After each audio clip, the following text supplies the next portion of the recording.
वालेकुम। मेरा नाम सैयद वकार हुसैन शाह है और मैं आपको अपने YouTube चैनल वकार वेल विशर में खुश आमदीद कहता हूँ। और अपनी क्लास का आगाज़ सूरह नाज़ियात की आयत नंबर 26 से लेकर 30 तक करते हैं। तर्जमा।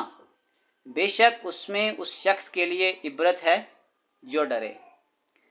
क्या तुम्हारा पैदा करना ज़्यादा दुश्वार है या आसमान का?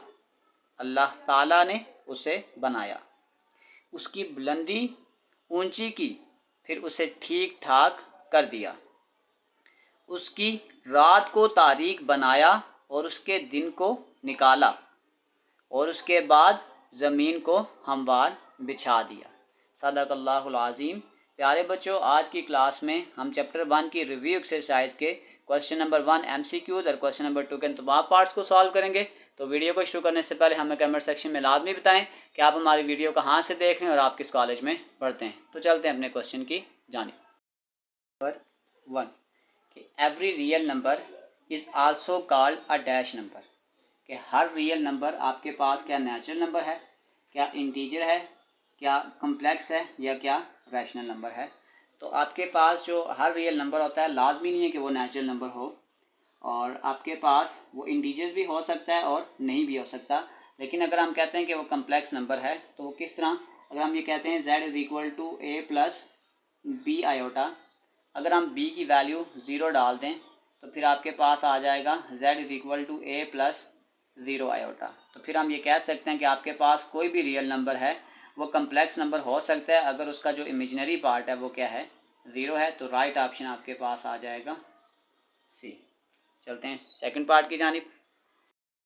Every complex number has dash part. अगर आपके पास कम्प्लेक्स नंबर देखें तो आपके पास a प्लस बी आयोटा, ये उसकी स्टैंडर्ड फॉर्म है। तो पहला पार्ट आपके पास होता है रियल और जो दूसरा पार्ट होता है वो आपके पास होता है इमेजनरी। तो इसका मतलब है हम कह सकते हैं कि हर कम्प्लेक्स नंबर के कितने पार्ट्स होते हैं, 2 पार्ट्स होते हैं, एक रियल होता है और एक इमेजनरी होता है। चलते हैं थर्ड की जानिब। 3 magnitude of a complex number z is the distance of that from.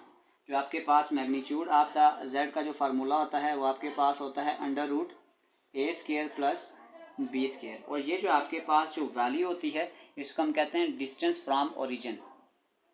Distance from origin. तो अगर ओरिजिन देखें तो आपके पास इसका जो करेक्ट ऑप्शन है वो ए है। चलते हैं इसके पार्ट 4 की जानिब। 4 if z is a complex number. अगर आपके पास ये जो z है ये कम्प्लेक्स नंबर है, अगर सपोज करें कि ये यहाँ पे लाई कर रहा है तो इसका जो मिरर इमेज होता है, यानी इस जगह पे आपके पास x और y जो होते हैं वो दोनों पॉजिटिव होते हैं, लेकिन जब हम इसका मिरर इमेज बनाते हैं तो जो इसका इमेजनरी पार्ट होता है वो आपके पास माइनस हो जाता है। तो अगर मैं ये कर देता हूँ z is equal to 2 plus 3 iota, तो z कॉन्जुगेट करूँगा तो ये आ जाएगा 2 माइनस 3 आयोटा। तो अगर आप 2 और 3 देखें तो x की वैल्यू प्लस है, y की वैल्यू माइनस है। तो इसका मतलब है अगर हम इसका मिरर इमेज देखें तो बेसिकली ये उसी वैल्यू का क्या होता है, कॉन्जुगेट होता है। तो करेक्ट ऑप्शन आपके पास डी है। चलते हैं इसके पार्ट 5 की जानिब। Number 5 in a complex plan imaginary part is along dash axis. तो अगर हम ये लिख देते हैं z x plus iota y, तो आपके पास जो रियल पार्ट होता है वो आपके पास ड्रा होता है x एक्सिस पे, और जो आपके पास इमेजनरी पार्ट होता है वो ड्रा होता है y एक्सिस पे। तो इसका जो राइट ऑप्शन है वो आपके पास बी है कि जो इमेजनरी पार्ट है वो ड्रा होता है along y axis. Next part 6 कि if z1 is equal to 3 plus 2 iota, z2 is equal to 5 plus 6 iota. हमने इन रिलेशन को देखना है कि कौन सा सेटिस्फाइड कर रहा है। सबसे पहले हम z1 का मैग्नीट्यूड निकालते हैं। ये आपके पास आ जाएगा रियल पार्ट का स्क्वायर प्लस इमेजनरी पार्ट का स्क्वायर। 3 का स्क्वायर 9, 2 का स्क्वायर 4। तो ये आपके पास आ जाएगा 9 प्लस 4 अंडर रूट ऑफ 13। इसी तरीके से पहले आप z2 निकालें तो वो भी आपके पास आ जाएगा रियल पार्ट का स्क्वायर प्लस इमेजनरी पार्ट का स्क्वायर। ये आपके पास आ जाएगा 5 का स्क्वायर 25, 6 का स्क्वायर 36, 6 प्लस 5 11। ये आपके पास आ जाएगा अंडर रूट ऑफ 61। अब इसी तरीके से पहले हम ये निकाल लेते हैं z1 कॉन्जुगेट अगर मैं इसको कॉन्जुगेट की फॉर्म में लिखूं तो ये आ जाएगा Z1 कॉन्जुगेट, ये 3 + 2 आयोटा है तो ये आ जाएगा 3 - 2 आयोटा। Z2 कॉन्जुगेट बना दें तो ये आ जाएगा 5 - 6 आयोटा। तो अगर मैं इसका भी फार्मूला बना दूं, Z1 कॉन्जुगेट तो रियल पार्ट का स्क्वायर, 3 का स्क्वायर, इमेजिनरी पार्ट का स्क्वायर, कोई फ़र्क नहीं पड़ेगा, स्क्वायर इसको पॉजिटिव बना देगा। तो इसका भी आंसर आ जाएगा 13। और अगर मैं Z2 का कॉन्जुगेट निकालता हूँ तो उसका भी ये तरीकाकार हो जाएगा, 5 का स्क्वायर प्लस -6 का स्क्वायर। तो इस आंसर में भी जो आपके पास आंसर आ जाएगा वो आ जाएगा √61। तो इसका मतलब ये हुआ कि अगर इसमें रिलेशन देखा जाए तो जो सेटिस्फाइड हो रहा है, Z1 का जो हम मैग्नीट्यूड निकाला है वो √13 है, और जो Z2 है उसका जो अंडर रूट आ रहा है 61। इसी तरीके से अगर आपके पास Z कॉन्जुगेट देखा जाए तो उसका भी यही आंसर है, और Z2 कॉन्जुगेट का आंसर देखें तो वो भी सेम है। तो अगर हम इस रिलेशन को देखें तो फिर हम ये कह सकते हैं कि √13 लेस देन √61। तो इस कंडीशन के मुताबिक हम ये कह सकते हैं कि आपके पास जो Z1 है वो लेस देन है Z2 से, और ये रिलेशन हमारे पास यहाँ सेटिस्फाइड कर रहा है। तो चलते हैं इसके नेक्स्ट पार्ट की जानिब। 7 diagram representing a complex number is called Argand, कि जो डायग्राम कम्प्लेक्स नंबर को रिप्रेजेंट करती है उसको हम ऑर्गेंड बोलते हैं। चलते हैं इसके नेक्स्ट पार्ट की जानिब। हमें क्या फाइंड करना है, हमने फाइंड करना है Z इनवर्स। तो Z इनवर्स को हम यूँ लिख सकते हैं 1/Z, वैल्यू पुट कर दें Z की 3 + 4 आयोटा, इसको इसके कॉन्जुगेट से मल्टीप्लाई कर दें, ऊपर आपके पास आ जाएगा 3 - 4 आयोटा, नीचे आपके पास फार्मूला है A का स्क्वायर माइनस B का स्क्वायर, यह आ जाएगा 3 - 4 आयोटा, 3 का स्क्वायर 9, 4 का स्क्वायर 16 आयोटा का स्क्वायर, यह आ जाएगा 3 - 4 आयोटा, 9 - 16 आयोटा स्क्वायर आ जाएगा -1। तो ये आपके पास आ जाएगा 3 - 4 आयोटा माइनस माइनस प्लस 9 + 16, 9 + 16 ये आपके पास आ जाएगा 25। तो इसको यूँ लिखते हैं 3/25 माइनस 4/25। तो अगर आप रियल पार्ट देखें तो रियल पार्ट आपके पास 3/25 है और इमेजिनरी पार्ट -4/25 है। तो करेक्ट ऑप्शन आपके पास जो आ रहा है वो है सी है। चलते हैं इसके नेक्स्ट पार्ट की जानिब। 9। तो सबसे पहले अगर हम इसकी सिंप्लीफिकेशन करें, इस -25 को मैं ये लिख सकता हूँ -1 × 25, और इसको ऐसे लिख सकता हूँ -1 × 4। -1 आपके पास होता है आयोटा का स्क्वायर और 25 होता है 5 का स्क्वायर। इसी तरीके से ये आ जाएगा आयोटा का स्क्वायर 2 का स्क्वायर, ये स्क्वायर इस अंडर रूट से कैंसिल हो जाएंगे, ये आ जाएगा 5 आयोटा और यहाँ पे ये आ जाएगा 2 आयोटा। अब इन दोनों को मल्टीप्लाई करें तो आ जाएगा 5 × 2 = 10 आयोटा का स्क्वायर। आयोटा स्क्वायर जो होता है वो आपके पास होता है -1। तो इसका जो करेक्ट आंसर आ जाएगा वो आपके पास आ जाएगा -10, और ये जो बी ऑप्शन है ये आपके पास ठीक है। चलते हैं इसके लास्ट MCQs की जानिब। Part number 10, if 1 + iota divided by 1 - iota power n = 1। फिर वो कह रहा है कि हमने least positive value of n बतानी है। तो सबसे पहले हम इसको थोड़ा सा सॉल्व कर लेते हैं। क्या आ गया 1 + आयोटा 1 - आयोटा, अगर इसको आप मल्टीप्लाई कर दें तो ये आ जाएगा 1 + आयोटा अवर 1 + आयोटा पावर n। अब ऊपर आपके पास ये आ जाएगा 1 + आयोटा पावर 2 स्क्वायर आ गया, और नीचे फार्मूला आ जाएगा A का स्क्वायर माइनस B का स्क्वायर पावर n। ऊपर फार्मूला खोल दें, आ जाएगा A का स्क्वायर प्लस 2AB + B का स्क्वायर डिवाइडेड बाय 1 का स्क्वायर 1, आयोटा स्क्वायर आ जाएगा -1 पावर n आ जाएगा। ये आपके पास आ जाएगा 1 का स्क्वायर 1, यहाँ पे आ जाएगा 2 आयोटा और आयोटा स्क्वायर आ जाएगा -1 divided by minus minus plus 1 + 1 2 power n। ये 1 इस 1 से cancel, 2 iota divided by 2 power n, तो ये इससे कैंसिल हो गया। ये आपके पास आ जाएगा आयोटा पावर n = 1। अब उसने ये कहा था कि मैं n की वैल्यू क्या रखूँगा कि ये जो रिलेशन है ये सेटिस्फाइड हो जाए। अगर तो मैं आयोटा की पावर 1 रखता हूँ तो आयोटा 1 इज इक्वल टू 1, ये रिलेशन सेटिस्फाइड नहीं कर रहा। अगर मैं आयोटा की पावर 2 रखता हूँ तो ये जो आपके पास आयोटा स्क्वायर होता है, अगर मैं आयोटा की पावर 2 रखता हूँ 1, तो आयोटा स्क्वायर तो होता है -1 इज इक्वल टू 1, तो ये रिलेशन भी सेटिस्फाइड नहीं कर रहा। तो अगर मैं आयोटा की पावर 4 रख देता हूँ, यानी इस n की जगह 4 रखता हूँ, तो फिर ये रिलेशन सेटिस्फाइड कर रहा है। यानी इसको मैं अगर यूँ कर दूँ, आयोटा स्क्वायर का स्क्वायर इज इक्वल टू 1, यह आ जाएगा -1 का स्क्वायर इज इक्वल टू 1, -1 का स्क्वायर प्लस हो जाएगा 1 इज इक्वल टू 1। तो ये करेक्ट आंसर तो आपके पास 4 है, लेकिन आपकी बुक में जो आंसर है वो 2 है, और वो 2 आंसर है इस रिलेशन को सेटिस्फाइड नहीं करता। तो ये क्वेश्चन 1 के तमाम पार्ट सॉल्व हो गए। तो चलते हैं अपने क्वेश्चन नंबर 2 की जानिब। 2 हमने इसमें फाइंड करनी है, find the value of following. हमारे पास एक रिलेशन है कि आपके पास जो आयोटा स्क्वायर होता है वो होता है -1। तो अगर मैं इसको उस फॉर्म में लिखूं तो ये आ जाएगा आयोटा का स्क्वायर यानी -1 पावर 1 आ जाएगा।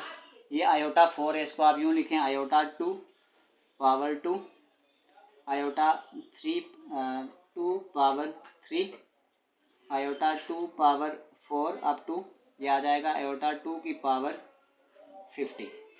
तो ये आपके पास आ जाएगा -1, ये आ जाएगा -1 power 2, -1 power 3, -1 power 4 up to -1 power 50।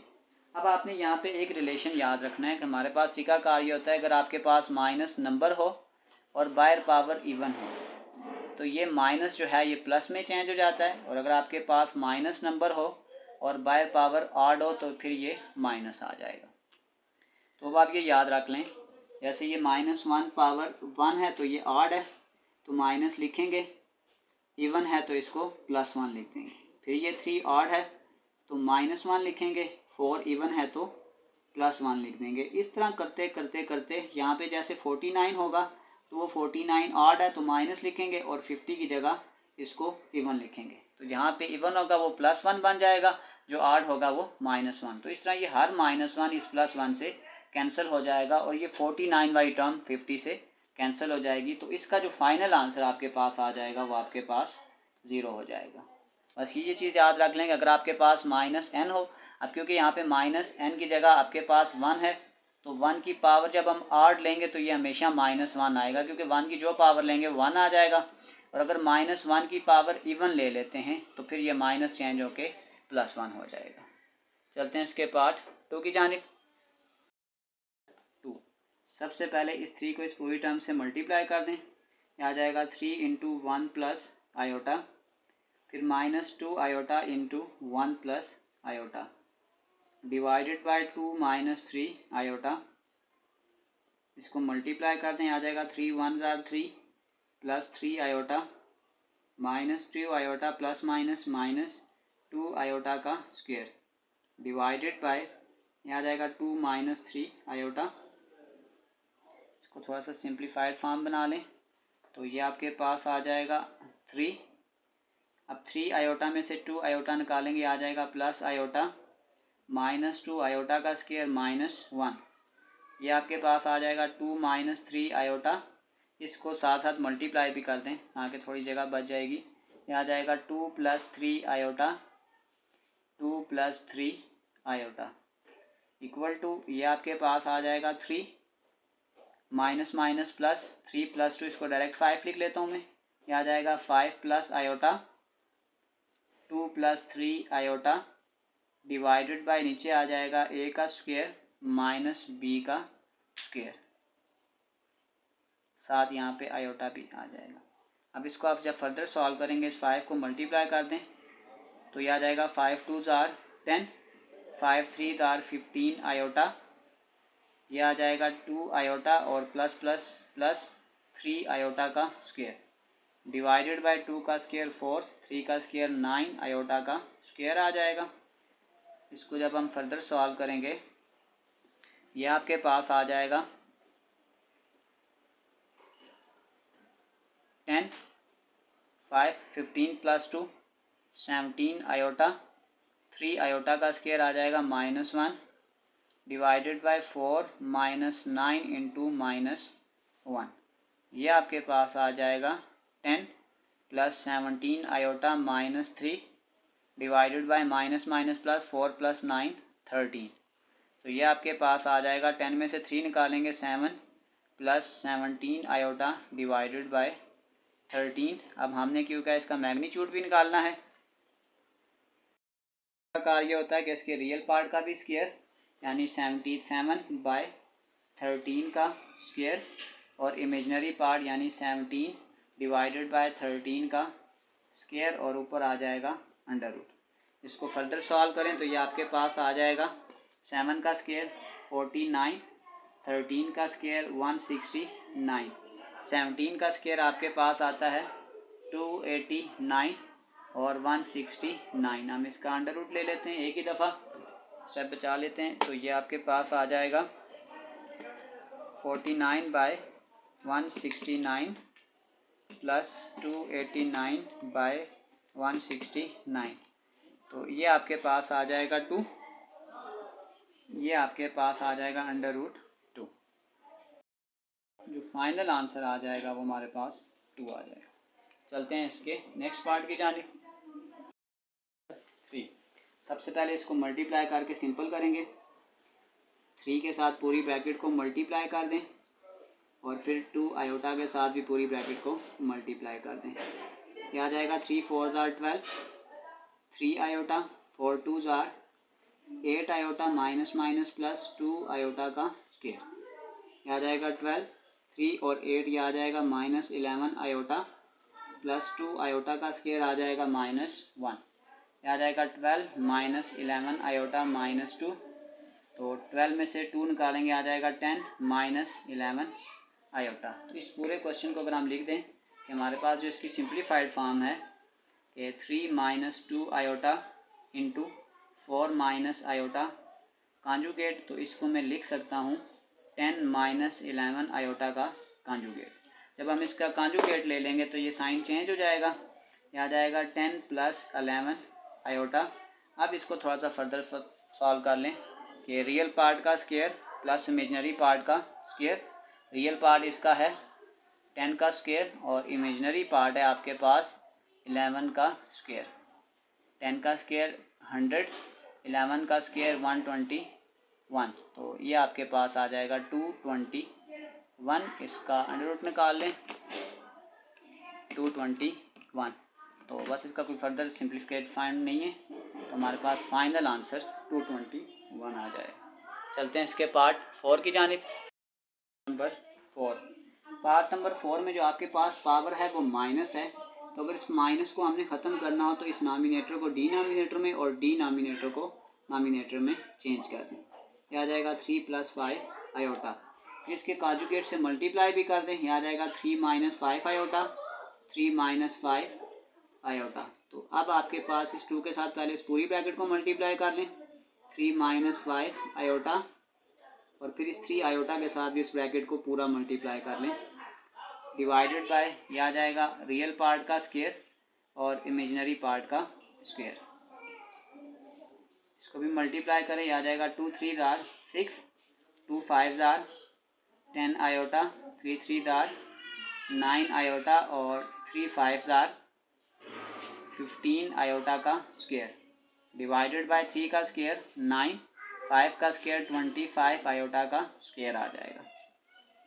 6 minus 10 और 9 यह आ जाएगा 19 iota plus 15 iota square -1 divided by यह आ जाएगा 9 माइनस 25 आयोटा स्क्वायर आ जाएगा -1। इसको थोड़ा सा फर्दर सॉल्व कर लें तो ये आपके पास आ जाएगा 6 minus 19 iota minus 15 divided by minus minus plus 9 plus 25। Constant को आपस में सॉल्व करें, 15 में से 9 निकालेंगे 6 निकालेंगे आ जाएगा -9 आयोटा डिवाइडेड बाय 25 प्लस 9 यह आ जाएगा 34। रियल पार्ट को भी अलग कर दें -9 divided by 34 minus 19 iota divided by 34। ये हमारे पास फाइनल आंसर है। और क्वेश्चन 1 और क्वेश्चन नंबर 2 के तमाम पार्ट सॉल्व हो चुके हैं। आखिर में मैं क्लास 11th की एक प्लेलिस्ट लगा दूंगा, उस प्लेलिस्ट में जाकर आप किसी भी क्वेश्चन को विज़िट करना चाहें तो आसानी से विज़िट कर सकते हैं। आखिर में एक छोटा सा मैसेज अपने देखने और सुनने वालों के लिए। ज़िंदगी में एक ऐसे दोस्त का होना ज़रूरी है जो आपकी हर बात पर कहे, जा कोई बात नहीं, देख लेंगे। ये दोस्ती की वो खूबसूरती है जो हर मुश्किल लम्हे को आसान बना देती है और हमें आगे बढ़ने की हिम्मत देती है। प्यारे बच्चों, हमेशा अच्छे दोस्तों का इंतखाब करें जो आपको भलाई के रास्ते पर चलाएं। अपना बहुत सारा ख्याल रखें। मिलते हैं अगली वीडियो में, तब तक के लिए अल्लाह हाफिज़।